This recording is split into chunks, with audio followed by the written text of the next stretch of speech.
up, duders? It's FNS Wrestling Podcast, and thanks for getting us here. We're at our 1-year anniversary. Yay! Yeah. Yay us. Yay us. And no fancy thing about you're the host and I'm the host. He's the co-host. I am. My name's Kevin, and his name's Bob. Yep, neither of those things are true, but what is true is we are back to talk about some wrestling. Not reviewing anything, though, just a change of pace. Yeah, we just thought we'd do something for fun after 1 year of reviewing shows specifically and other things we thought we would try out. Yeah, for better or for worse, we've been reviewing a million different things. We shared a document, opened up, or sort of suggested a few topics to discuss, and then I tried not to consult.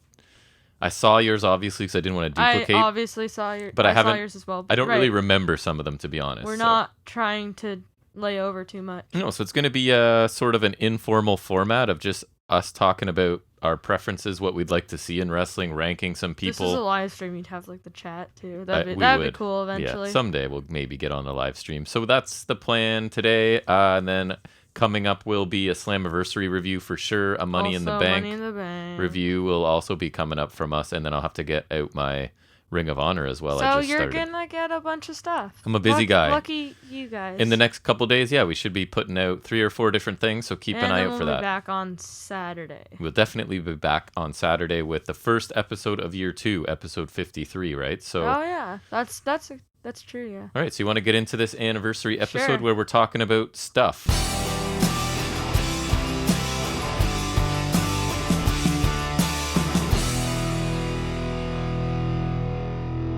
All right, we're just talking about stuff, yeah. Let's do it now and get into our first topic. The first topic that I put in is 5 dream matches for the AEW New Japan crossover, because this is a company working relationship that we're yet to see much of. Right. So there's a lot of potential in this. So it's it could happen since they're working together. So what would you like to see? I feel like it's on the cusp of happening. Now, to be fair, I would have to say that New Japan is not what I know the most about.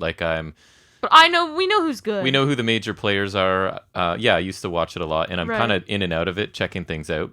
So definitely I have the least knowledge of that, but still some for sure. So, I would like to probably put in an honorable mention for Omega versus Shingo Takagi, just for a champion versus champion thing. I think that might be on my list, but we'll get there. I didn't have it, but I just thought of it. So honorable mention to that.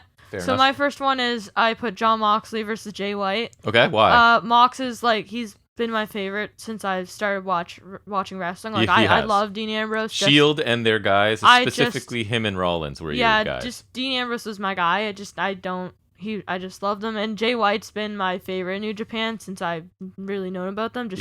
He's cool. Yep. I like them both. So it's just basically two of my favorite guys just in a match. And I think they're both good too, right? I think it'd be a really cool match. For sure it would be. Especially if you threw in a no DQ stipulation. Jay White, I think he's still leading Bullet Club. I'm not sure. Yeah. But so I think this should just be a really cool match. Nice. So I liked a lot of your suggestions when I look them over, but I tried to get creative to avoid duplicating anything. Right. And I also organized mine sort of in an order of a 5-match pay-per-view. I saw that, NXT. I kind of tried to elaborate on mine, so that way, right, kind of like you did. Right, so my first is going to be 2 small but incredibly jacked guys who can do everything, and book it as my hot opener, giving them 10 to 12 minutes just to get the energy going and drive everyone crazy with whatever they can do, and that's Taiji Ishimori, Bone Soldier, versus Pac, the Bastard, one of my all-time favorites. So we saw Ishimori a bit in Impact, right? He was super impressive to me. Yeah, and just the similar stature and similar builds and things. I think it would be a fantastic match. I agree. That's a good one. That's my hot opener. What do you have next? I've also got a Pac match. I think he would be great to put up against Kota Ibushi. Absolutely. I think they're both such great talents. They hit hard. They're high flyers. It's a real similarity between them. I just think they're both really good. So I just think it'd be really cool to put them against each other. Yep, I might have gone that route too, but then I think I saw you took it, so I decided to get more creative. But that match would be crazy. It would just obviously be a crazy match between they're both top tier guys, and they're pretty similar in ring. Yep. So my second match to sort of a switch in styles, we just had the small, incredibly fast high flyers. So now we're gonna switch it up, and we're gonna go Tomohiro Ishii, who's one of my possibly my favorite in New Japan. I've just love he just looks different, the way he wrestles. He's had some crazy matches, especially in G1 climax things. So he's going to take on Brian Cage. Oh. So just a couple. You got Ishii, who's going to work that straightforward, hard-hitting Japanese strong style, and then you're going to mix that with like the video game-like offense of Cage. I think it'd be a really entertaining match. And again, it's following my opener because of the contrast in styles, right? We're going to follow the high flyers with a more physical sort of match here. So Toma Ishii and Brian Cage in my second match. Next I got Hangman Page, my boy, versus Jay White. Oh, you're duplicating Jay White, eh? Yeah. Okay. You're allowed. I have many There's no rules here, man. I have many things I would like to see Jay White that is true. do in AEW. Because Hangman's like he's the or top an Impact? babyface. Yeah. Well, hey, that's one step closer. That's true. Hangman's like the most over babyface AEW's got, and Jay White's my New Japan favorite, and he's like the heel leader of Bullet Club. Right. And I think this would be a really cool match, and Hangman would be like the clear babyface to the heel Switchblade. And you could even do it like Hangman was in Japan for a bit. Yes, he was. Even I think when White beat Omega for the title, they had an interaction. He was there when I was watching, title. I think, as a young man. Right, and then he wasn't like I remember seeing him at All In. Yeah. But anyway, so like White, I remember White won the U.S. title from Omega, and then they kind of had an interaction.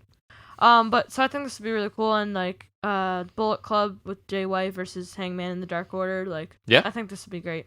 So my third match both of them. I'm going with a guy who will just kick the hell out of everybody, and then a guy who is really good at getting the hell beat out of him. So that's going to be Minoru Suzuki, one of the scariest guys in wrestling, versus Darby Allin. And I just would love to watch this, as Minoru Suzuki would do anything to just take out Darby Allin, and Allin would just keep coming back, and he would generate so like much. Walter and Draganov. Yeah, generate so much sympathy from the crowd facing like just a violent psychopath like Minoru Suzuki. So that would be one I would definitely want to see. Yeah, that'd be awesome. And like Walter versus Darby Allin would be cool for like a WWE AEW one. Yeah, anyone that works that style versus he just takes a beating so well, right? Like it's gonna work. Next I went with the tag one, and so I went with Proud and Powerful, Santana Ortiz, LAX, whatever you want to call them. Versus Guerrillas of Destiny. I saw that. I like that because I had trouble getting a tag one, to be honest. I think both of these teams are top teams in their respective promotions. I think they just kind of they strike some similarities for me, and I think they're just both really good. I feel like they're kind of similar teams, and I feel like they'd be a really cool kind of matchup. I can't really think. Some of the teams, like, you could go Young Bucks versus someone in New Japan, but Young Bucks were in Japan for a while, right? They were. So that was part of it. It's not even like there's like Young Bucks versus Guerrillas of Destiny, because I know that's happened, right? So this was like something we've never seen before that they would be really good. I agree. I like that because that's the thing. A bunch of the people in AEW were in New Japan, like you can hardly do anything with guys like Omega and like any of the Elite, really. Yep. My next one is probably going to be a surprise because it's got one guy I don't think many people would choose, but I've always really thought Sonata was awesome and kind of underused at times in his career. I just think he's really amazing in the ring, really fun to watch. So I've paired him up with Phoenix for this experiment. I just think he and Phoenix would work really well together. They could put on just a crazy spot fest of a match. And just something fun for the fans, as I've set up this as like a pay-per-view, to cleanse their palate after I put in my notes, witnessing the murder of Darby Allin for 15 minutes in the match before this, right? So this will be something a little more fun for the fans before we get to my intense main event. So Sonata versus Phoenix is my fourth match on the card. Oh, you went like in order of a card. Yeah, absolutely. I like that was my hot opener, and then you've got a big kind of a physical match. I just chose matches I wanted to see. That's fine. There's no wrong way to do this, My last one, it's pretty obvious, but you have to do it. It's Will Osprey versus Rey Fenix. Like, how can you not book that? They're just the two of the most insane high flyers. If you could throw Ricochet in there, I would. Yeah. Because they're two of the most insane high flyers I've ever seen, and it would just be a absolutely bananas match. Yeah, I went with what you talked about in the beginning because I kind of feel like I need to. My main event is going to be champion versus champion, Shingo Takagi versus Kenny Omega. That's a match I think Kenny hasn't done, right? So there's one. And I haven't seen a ton of Shingo, but what I have seen, it was before they really, really started pushing him in New Japan. I really thought he was excellent, so I would look forward to seeing more from him. And just everybody in the ring with Kenny Omega, you're going to be elevated, right? So I imagine these two would put on a killer main event, and you could easily bill it as a dream match, I think, for this pay-per-view that I've created. So that would be my main event, the Champions Face-Off. Mm-hmm. Nice. Next topic. We're going to the next topic. I think I put this one. You did. So who do you think the best all-around wrestler is currently, and then maybe a top 3? I did actually. My 3 top is how I did it. So right. yeah. I think it's really hard to pick between Omega and Hangman. Yep. Because Hangman, he's got the charisma, he's popular, he's phenomenal in the ring, and he's being groomed as a megastar. He will be in the next couple months. He's an all-rounder. He's powerful. He's athletic. Like he's got it all. Yep. And Omega's already at that kind of megastar level. He's already being considered as one of the best, right? Right. And his in-ring ability is near unmatched. He's been playing a heel expertly the past few months as well, and it's really hard to choose. If I had to go top 3, I want to tie these guys, but I would say Omega's got the edge right now, so I go Omega, then maybe Hangman, and then I don't know, either Walter or Roman Reigns. Yep. I don't know. So the other thing that I love about Page is his ability to do this subtle bit of character. Or maybe Adam Cole, actually. Yeah, I was surprised you left him off. No, Adam Cole. Yeah. The subtlety of some of the stuff Page does, I think, is awesome. Also, the refreshing, like, doing this whole he has some self-doubt, which is a really unique thing in wrestling to be done, and it's being done really well. I did put in 2 more, so I'd probably go Omega, Page, Cole. Yeah. Then maybe I would put in Pac, because I know you have him, and that's a good choice if I'm being honest. And then Walter's pretty good, although he doesn't have, I don't know, the character bit. It's a little missing with him. So, but I would still include him. Yeah. Maybe. Those are all solid choices, right? And it's hard to differentiate between the best and my favorite, so there might be a little bit of overlap. And when you're going all around, you have to really consider like character and wrestling, and like just the whole package. Right? So again, I didn't include any New Japan talent here. I just don't think I watch enough to evaluate them. Right. So I didn't even none came to mind. Don't get mad at me for leaving them out because I don't watch it. Right. So I've considered all 4 WWE brands: AEW, Impact, and ROH are where I'm pulling these from. Right. So in no particular order, because I don't really know, but my top 3 are. First one is Walter. He easily makes my top 3. Just a super unique look, right? Like just a big, kind of not super fit looking guy. Amazing in the ring. Crazy hard-hitting style. Great matches against basically everybody. And to his credit, he's better in promos and interviews than I initially thought, because he really wasn't in any for a long time, right? They kept it really minimal. But lately he has been doing some things, and I thought he's been really good. So I think he can be the centerpiece of any company. And honestly, I don't know who looks more legit as a champion of your company than this guy. Like Roman Reigns is probably close, but like this is a legit champion where you're kind of like, who can beat this guy sort of thing, right? So he's my first. My next one, he is probably my overall favorite, but I think that's because he is one of the best in the world, and that is Pac, as you mentioned. Just unbelievably crisp offense that looks like it has a little more impact than everybody else's for some reason. Incredible high flyer, excellent character work, which is not something I thought he had when he sort of was early on Neville in NXT, right? WWE. Yeah, I was really surprised at how well he could do a heel character. Oh, right, that was the Cruiserweight division. Yep. So he works as a heel or a face. I prefer him as a heel, but that's almost always the case with me.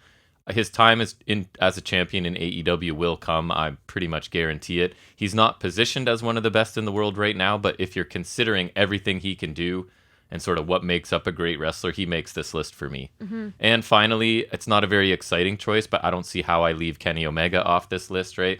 His credentials in terms of all the belts he's accumulating, and I know it's obviously even currently in the past. Yeah, it's like he's best bout machine, right? Right, he's held I think almost every IWGP singles title. I think he's missing the Never Openweight title, but and then even his current collection he's amassed, right? Yes. It's very impressive. This one's not a hot take, right? Most people would put him on those. But you kind of have to, right? Yep, he can work any style. His offense looks amazing. Like just his V triggers, I've seen them thousands of times, and they still look awesome to me every time. There are going to be a lot of people who say he's not that interesting. Like my one friend doesn't love him, but those.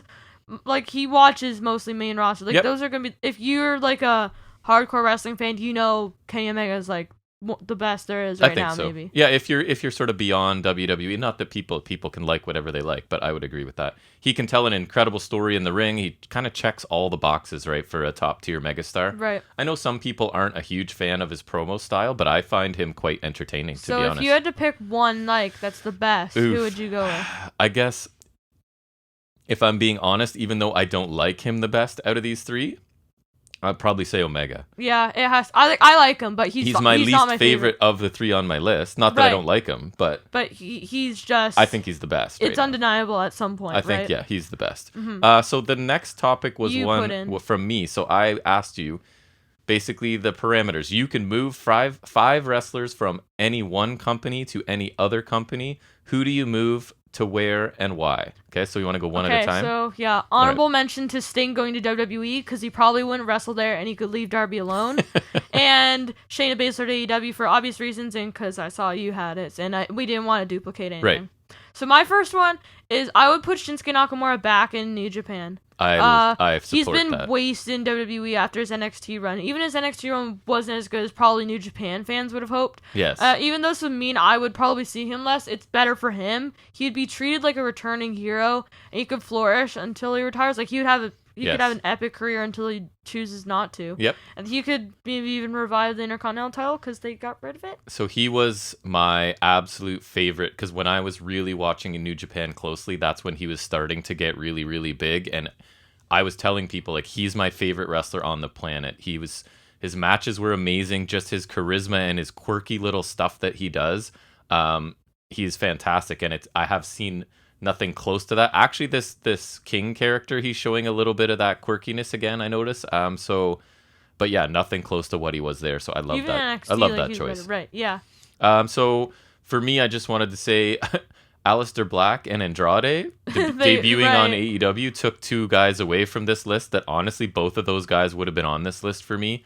And then an honorable mention, because I just watched them at Money in the Bank last night, goes to Viking Raiders, going absolutely anywhere else other than where they are now, along with poor Ricochet, right? Even though he's getting some attention and he's having some really fun matches, it's clear like he's not getting to the top of the card at this point, right? I don't think so. I would even it's the same company, but like there's some people I would just like to move back to NXT even. Yep. Right? Like, absolutely. So my first one that I was surprised you did give honorable mention, but I was surprised it wasn't like the first one out of your mouth because you love her so much, is Shayna Baszler the heck out of WWE just main get roster. her, I would And I would put her at NXT in an ideal world just because like. See, I want her in AEW because I think they need her, and imagine how well they would book her. The women's division there is still kind of emerging. Baszler would be like, to me, she comes in. She and would be the Walter of that division. She's your Brock Lesnar, I think. Like she comes in and just hurts people for months. Right, and then I'm thinking she could have like a Walter level title run. Yep, like, and I don't know. You can put her with a manager. There's lots of good mouthpieces there. She'd be great in Team Taz if Team Taz is if Team Taz that would actually work if they're like Layla Hirsch or if their profile was a little bit bigger, because I want Baszler to come into something like near the top of the card, not. So if Team Taz gets things organized, she'd be a great fit for that. She could be a female member of the Elite. She is so much better than what you see on WWE right now. If you've only seen her on the main roster, then you'll probably think we're dumb. But if honestly, you've seen her in NXT. When she started in NXT, she wasn't amazing because she was crossing over from MMA. But then just like that. But boom. She got really good and her character work got a lot better. She's the most believable, like, shooter killer of the women that I see right now. So and she's one of the few that's like legitimately good. Like I enjoyed her matches. So that's my first choice. I knew you would support me on that one. Yes. What's your second choice? My second one, you kind of mentioned it, was Ricochet to AEW. Yes. I don't think they should sign many people. We've made that point, but I think he would just be amazing there. They'll let him do whatever he wants to do, and then he could face Phoenix. Yeah, you're putting him in. That's the one match that would be near the top, but again, putting him with Pac, putting him with Penta, putting him with Omega. Right, and then he can just like, I feel like his high-flying, like, insane stuff has been toned down a lot. It has, for main roster style, for sure. And then I think then that will be not the case here. Like, he can do whatever. Had a cool spot in Money in the Bank last night, but we'll talk about that later.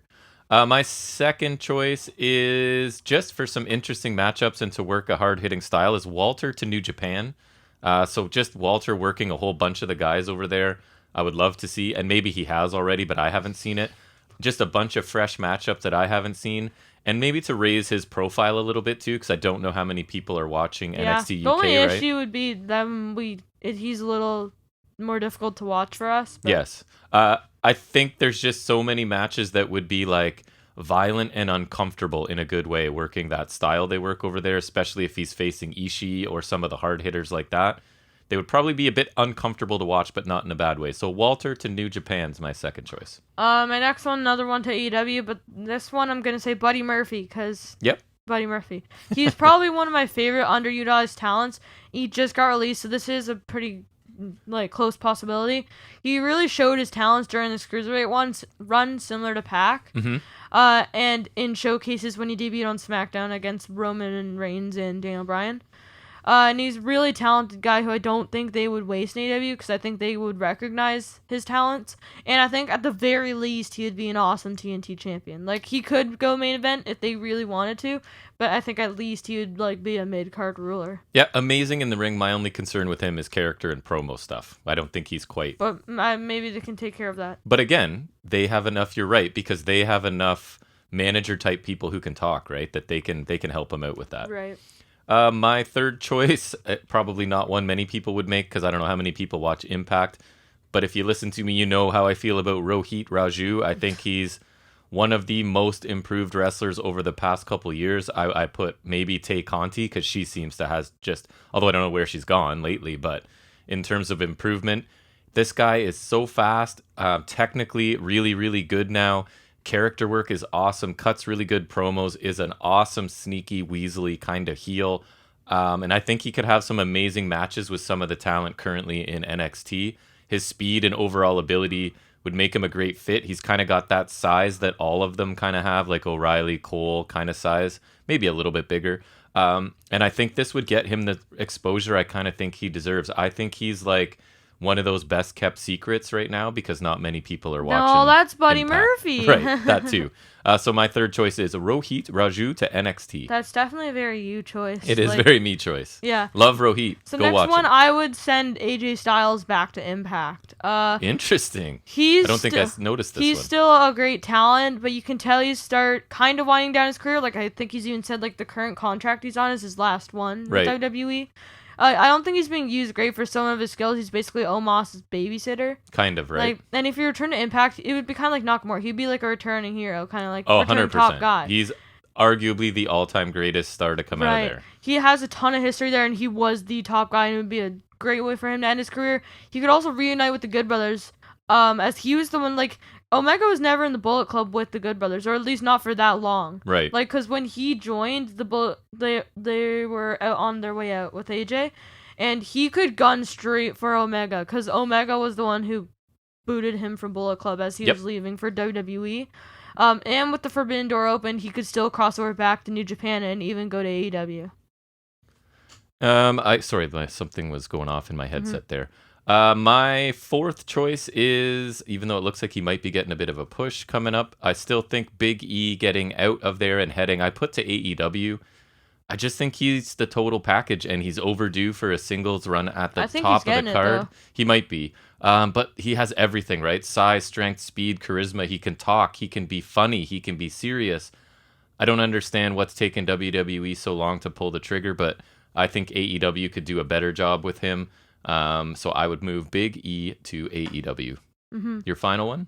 My final one is going to be Mr. Finn Ballard to AEW. Nice. I think this would just be really good. He's really good, and he's even improved character-wise in his last NXT run. I think he'd be a huge star there too. Plus, with the likes of the Young Bucks and the Good Brothers around in AEW, he has some familiar faces in the company and friends in high places. Right. Another good spot for him to go would be back to New Japan, but there's so many dream matches for him in AEW. I think it's a fresh spot for him. I think it'd be really cool. I feel like his matches would be better with where he's more freedom in the ring is what I'm trying to say. And where they don't care how small he is. Right. And now that he's not in NXT, I want him somewhere else. Right. That's fair. My final one, and I'm not trying to pick on Impact because I do like the company and I want them to do well, but I'm just looking for what competition and what I'd like to see, and that's Deonna Purrazzo taken away from Impact and also sent to AEW. Certain talent deserve more attention than they're getting, and she deserves to be part of a major company and to be in an important role for a major company. Super talented, in my opinion, in every aspect of pro wrestling. I like her promos. I love her in-ring style. Just a technical master, several different finishing maneuvers, always puts on a good match. her addition to the women's division, along with Baszler in this scenario, I think would bolster that division for years to come. WWE somehow missed the boat on her. I don't know what their issue with her was, although I have my thoughts, but I don't know. I don't think AEW would miss. I think they'd use her correctly. I think they know a good talent when they see one. She's just so talented. So that would be my final move that I would make. All right, next topic. This was another one from you. Another one of mine, because I heard somewhere else they were sort of discussing the difference. And I think we were talking about this. Like, we didn't really, like, but you mentioned this to me. Like, I knew this was going to be in. So, basically, as a wrestling fan, right, it kind of boils down to a couple things. Are you an in-ring guy? Like, that's what you really need is in-ring action? Or are you a storyline guy? Right now, of course, everybody pretty much is going to be a combination of this, because I don't think somebody's only wrestling and I don't care. But I'm saying, like, if you're a combination, what's the breakdown? Like, what's the percentage for each? Okay, so that was the basic question. Are you an in-ring guy or a storyline guy? I just realized I didn't finish typing on it, but that's okay. I can go first if you want. No, it's fine. Okay. So I think I'm definitely more of an in-ring guy, but you always need a good storyline, because...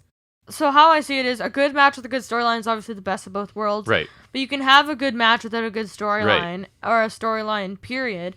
But I find if it's a bad match with a good storyline, it's not as good, and then it can sour you on that storyline. Like, if you look back on this good storyline with bad matches, you're not really going to look back on it as a good storyline. I agree. Take that tag match like from NXT, Dunn and Lorcan versus The Way. That really didn't have much storyline to it, but it was awesome, and I loved it, right? Yep. And so I don't think you need a good storyline. Obviously, it's better, but I think... Or may I also, to strengthen your argument, may I suggest a certain Tyler Russ versus Tommaso Ciampa? Yes. Right? I also love that. And it was great. Yeah, it was great. So now you're ducking the question. I wanted you to put a percentage on it. So what percentage are you in ring versus storyline? I'm going to hold you to it. Just kidding. There's no way to. What could I possibly do? I would say probably like, I see what you put. I'm around that, maybe like 70-30 70 in ring, 30 story? Yeah. That's fair, I think. I think matches, like, you can have one without a storyline. It's just the storyline bolsters it. We're going to be really similar. What a surprise. We are related. I would have to say I'm an in-ring guy over a storyline guy. But if I have to estimate the split, I was saying I'm about 65-35 in favor of in-ring. And sort of... What got me thinking about this is I've documented it on the podcast, right? Is my changing thoughts kind of on the pure division in ROH, because I thought that's what I wanted, right? It's just all legit wrestling with very little storyline behind it. It's all about pure competition and stuff. And I thought that was a great idea. And then I just started to realize, no, I need something a little more. I need a little bit of storyline. I can't just have 100% in ring. So part of my reasoning for this is that, like you're saying, right, I can absolutely love a match that has little to no story if the action's incredible, right? But I have trouble loving a storyline in wrestling that delivers weak matches, which is what you were saying. I'm way more likely to say, and I think you'd agree, right? The build wasn't great, but the match was awesome, so I'm okay with it, right? I'm more likely to say that than that match was awful, but the story leading up to it was so good, so I'm okay. Right, like... I will just be disappointed because the match didn't deliver, because the match comes last, right? Right, so, yeah, because, like, everything, the storyline is building up to the match. The match is, like, the end game. Yes. Right, yeah, I think that's a good way to put it. Like, it's not like, the match doesn't, like, precede the storyline, right? Like, the storyline... I mean, it can continue beyond it, I guess, but... the storyline, but, like, it builds up the match, right? Yes. And that, like... It's just the match is kind of at the end of the road, right? Like, I think it's that's a good way to put it. So, of course, like you said, the ideal is you have both. So I said, see the Young Bucks Omega storyline. Right, that's what made that, like, what some were calling the greatest tag match of all time. Because it was both. amazing in the ring, but the storytelling was also on point. And I feel like we're going to get that with the Page Omega thing right now that they're telling. And I'm sure that match will be amazing as well. Right, that's what you want. All right, so I think this is our final one. Last topic. Beautiful. The one I put in is to book your dream takeover, but you got to use the current guys in the current championship. You know what annoyed me about your restrictions? What? Was having to include Cross in my like dream matches. I was honestly like, I don't like this, but yeah, I followed your rules. like it had to be fair. I followed your rules, so let's go. If I was booking my dream takeover, I would like Cross would have been squashed or something. Do you want to just go match by match, or what? Do you want to give your whole card? It's up to you. Yeah, we'll do the card. Okay, go ahead. So I wrote max of 6 matches and maybe try to give a reasoning for the card at the end. Oh, I sure did. So I saw you put a pre-show match, so I also put one. I thought Tyler Russ versus Jordan Devlin would be that's a cool nice match. last-minute addition. Yep. It's a cool little crossover between the two NXT brands. I think both are really talented up-and-comers, and this would work really well, but neither of them are super high-profile, right? So I don't think you could quite justify this on a main card. Right. But, like, they don't usually do much on the pre-show, so I think this would be really cool. They could get the time they need with a bit of a smaller spotlight. Mm-hmm. And so my ideal opener, it's gonna be Swerve versus Reed versus Escobar. Yeah, I had to leave Reed out of my card. You didn't get him in there. Threat for the North American title. Alternatively, for a pre-show match, you could have done Saray versus Stark, I feel like. Yep. But, we've seen that already. Oh yeah, I got no Io Shirai. I'm missing a lot of people, but I don't think I used Saray either. Oh no, I did. You did. So just because we already seem to be in Swerve versus Escobar, and Reed kind of does have unfinished business in this area, right? Because he was kind of screwed over by Hit Row. Yeah. And I think this just feels like an ideal opener for me. And I like Reed now, so I did kind of want to include him. And I feel like Swerve and Escobar kind of having to team up against him for a bit would be kind of cool. And it's like, I think they're all good, and I think it'd be a really good mesh. Like, yep. I think Swerve and Escobar are already going to have a cool feud, and I think Reed would kind of have a babyface balance to this. And a nice big man in there with a couple cruiserweights. Right, too, and I think just like you kind of want a bit of a babyface balance. Yep, sounds good. So next I put Kushida versus Roddy for the Cruiserweight title. Because this seems to be the feud moving forward, and this would be an awesome match. Like, why wouldn't you want to see this? Right. I think this deserves to be on TakeOver, because like the Cruiserweight title isn't on TakeOver a lot, but I think this would merit it's match. Your pay-per-view, you put it on there if you want. But I think like in real life, I think this like, because like if they build this. Next I put together who I think are NXT's top 4 teams. I put them in the ladder match, which was Grizzled Young Veterans, Ciampa and Thatcher, MSK, and Legado del Fantasma in a 4-way tag ladder match. Nice. In 2019, when the War Raiders vacated their tag titles, they were put up in a 4-way tag ladder match between, I think it was Undisputed Era, Forgotten Sons. I forgot about them. Street Profits, and a team I forgot. Viking Raiders? No, they vacated titles. Oh. I'll think of it. Birch and Lorcan. That's what it was. Nice. And it was a really good match. And so I think these 4 teams are all really good. Like, I think we've even liked Legado more lately. And putting them all together in the match would be awesome. It would just be crazy. And NXT is known for some pretty good ladder matches, right? They are. So I think this would be a worthy addition to that trend. Next is my women's title match, which is Raquel versus Io 2.0. I thought they had a pretty good match at TakeOver Stand and Deliver, so I booked a rematch. But with the steel cage stipulation, you can kind of build this up with Dakota Kai repeatedly kind of being a nuisance. Right. And so then you could put this in. Steel cage matches are also a pretty rare occurrence in NXT. I think this would be an appropriate use, because like they're pretty careful when they use certain stipulations, right? Yeah, they are. Which the main rosters, that there's a difference there. So I think that this would be a cool match, and you could just have Raquel power Io into the cage a bunch and stuff. Like, it'd be cool. Io could jump off things. Next, we got Pure Dream match is Samoa Joe versus Walter. Walter does not come to NXT US too often, usually just for big matches or title defenses, in which this is both. Joe versus Walter would have the best slugfest of all time. Both of them are pretty similar. Like, they're big burly wrestlers. They hit hard. They're pretty similar, and so this would just be awesome. It would probably be like the greatest defense of all time for Walter. Like, this would just be amazing. It would be uncomfortable at times to watch, probably. It was really good last time. This would be a good way to nope, that's my next match. Finally, I would book a rematch of TakeOver in Your House's main event, which is the 5-way. It was really good last time. This would be a good way to include all of NXT's top talents. As a reminder, it's Cross, O'Reilly, Dunn, Cole, and Gargano. I really like this, and this would be like, since I have to include Cross, I have to put my dream way to get the title off of him. That's kind of what I was thinking, he loses it in a multi-man match and goes up to the main roster. Nice. That's my dream scenario. And so I also prepared my results. I would book to win Russ for the pre-show, obviously. Swerve, because I think he's really on a roll. I think he needs to keep the title. Yep. Roddy, because I think that would help Diamond Mine out, and Diamond Mine. Roddy. He is Roddy. And he's like probably more interesting than Kushida. Ciampa and Thatcher I think should win just because I think MSK have done good. They have really good matches, but I think Ciampa and Thatcher are better in promos and stuff, which I think they are for sure. And they're equally as good in the ring. I would book Gonzalez to win because I feel like we need someone new to beat Gonzalez. Right. I would have Walter retain because Samoa Joe's not from the UK. I just feel like it doesn't really work. Mm-hmm. But it would just be an epic match.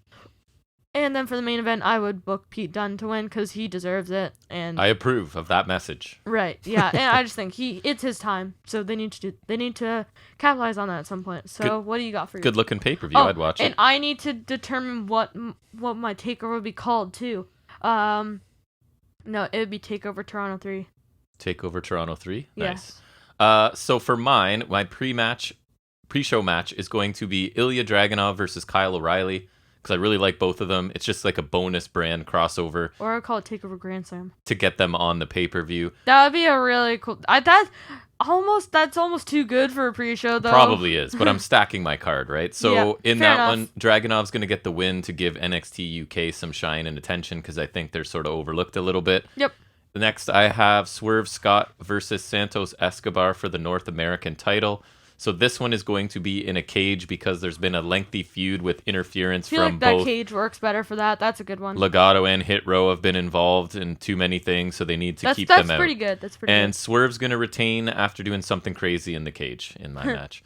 Next, I'm going to have Raquel Gonzalez versus Dakota Kai. I don't think you're going to like this one for the NXT Women's Championship. No. So this is like the Shawn Michaels. It'd be a good match, though, if you have to.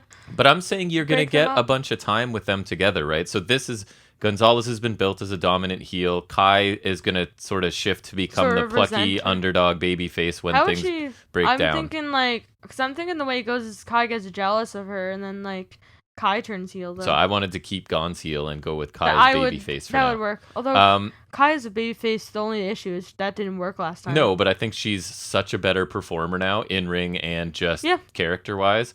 So Kai's going to pick up the dramatic babyface victory over the sort of dominating monster heel is where I'm going. Cruiserweight Championship. This one I got a bit weird too. We're going to go with Kushida versus Carmelo Hayes. So now we're imagining this is off in the future. So we've had months of Hayes being built as like a cocky, flashy heel who's kind of overconfident in his ability to defeat even he could call it the boring Kushida, right? Because he's just a wrestler with no real flash to him. So Kushida, in the meantime, is going to be racking up wins with his technical skills, and Hayes will be building his resume with his flashy offense and lots of taunting and stuff of his opponents. Because, I'm obviously reading into a lot of the limited stuff I've seen from Hayes so far, but I think he's got potential in both of these areas as character-wise and in-ring. And Kushida's such a quiet guy, right, that Hayes can be cutting these loud, obnoxious promos and things to sort of take control of this feud. And then I would actually book Hayes to win. He's going to bring some personality and charisma to the Cruiserweight division that I think it desperately needs. Mm-hmm. And then in my main event, did you see what I did here? Or sorry, I have two more matches. So I'll go with this one first. So similar to you, I want Samoa Joe and Walter, but I didn't have a spot for Pete Dunne on the card, and I love him, so I put him in here. I would have thrown him in another match. So this is a triple threat for the NXT UK Championship. Just three of the hardest hitters. That would be pretty bananas. Three I feel guys. Like Dunne would die, though, because it's Joe and Walter. They hit hard. They don't mind being hit, so this is just going to be a brutal affair. Walter's going to retain, and then Joe and Dunne are going to spin off into a feud each of them is going to feel that the other sort of screwed him over during the match somehow is the point. So Walter retains, goes back to UK. Dunne and Joe are left here to settle their differences. And then I guess in my final match for the NXT Championship, this is where I got weird, buddy. I went Gargano versus Ciampa versus Cole versus Cross. I like that. It's just I feel like Ciampa's been kind of diminished. Well, I'm saying this could be like 6 months away or whatever, right? Like not this minute. I like this. So Ciampa and Gargano end up having to work together for much of this match to sort of, especially to deal with Cross the monster. So they even do some like tandem offense from their DIY days. I just read your thing. The crowd is eating it up, right? And it's looking like these guys might work together and get back together. But then, of course, once they sort of have eliminated Cross and Cole somehow, they've been taken out. Match or just no, like a... I'm just saying like they're taken out of the action somehow. Ciampa's going to turn on Gargano near the finish, destroy him. Ciampa wins the championship, probably pinning Gargano in this case. And then Gargano obviously is looking for revenge, and he's going to begin his babyface chase for the title. And yes, it sort of sounds like a reboot. No, that's a good reboot. But it's what I want, dang it. So that's a good reboot. Right? So it kind of gets Ciampa out of a tag team and all that. But again, I was looking as like in the future, not right at this minute where they're positioned. So that is what I would do if I were booking it. Oof, I don't know. I'm not very creative. What do you think I should call it? Looking at my matches, I don't know. Takeover something in Canada. Something to do with Canada. Toronto. Takeover Toronto? That's kind of boring, but okay. Yeah, but then we would get to go watch it. That's true. So I think that was the last topic, right? So it, yeah. That's just us sort of putting out a little thank you for anybody that's listened to us. If you guys like this, we'll do this again probably next year at least. Or if you have other topics you'd like, feel free to contact us, fnswrestling@gmail.com, FNS_wrestling_podcast on Instagram. Suggest a question, ask us something, we may turn it into a podcast. We just thought we'd try something a little bit different. We wanted to do something for this, right? Give our listeners a little cool bonus that we made it. For a year of doing this. Some of you may have been listening right for the whole year. Some of you may have just joined in later. If you have, let us you. know, and we will actually for sure. Because we'll show it anyone. The first few episodes weren't the best when I go back and listen, but we're starting to figure things out now. I hope. Yeah. But anyways, thanks for any time you spend listening to us. As we said earlier, a bunch of stuff coming up, so stay tuned. There will be stuff coming up. Stay tuned. So whenever we see you, we will see you. And until then, take care.